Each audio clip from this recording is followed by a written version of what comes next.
ડભોઈ વેગા ચોકડી ખાતેથી જિલ્લા એસઓજીની ટીમ દ્વારા ચાઇનીઝ દોરીનું વેચાણ કરતા એક શખ્સને ઝડપી પાડ્યો હતો। ઉત્તરાયણ પર્વને હવે ગણતરીના દિવસો બાકી છે ત્યારે ડભોઈ પંથકમાં પ્રતિબંધિત ચાઇનીઝ દોરીઓનો વેપલો ખૂબ જ પ્રમાણમાં વધી ચૂક્યો છે।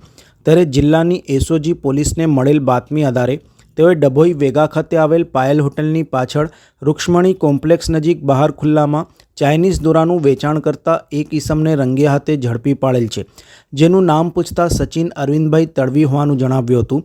પોલીસે તેની પાસેથી પ્રતિબંધિત 30 ચાઇનીઝ દોરીની રીલો કિંમત ₹9,000ના મુદ્દામાલને કબજો મેળવી સચિન વિરુદ્ધ ડભોઈ પોલીસ મથકમાં કાયદેસરનો ગુનો દાખલ કરી ડભોઈ પોલીસ સ્ટેશનને સુપ્રત કરેલ છે।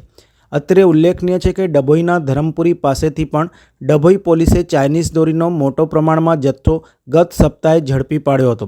ત્યારે પોલીસ અને તંત્ર આ બાબતે વધુ સતર્કતા દર્શાવે તે હવે જરૂરી થઈ ચૂક્યું છે।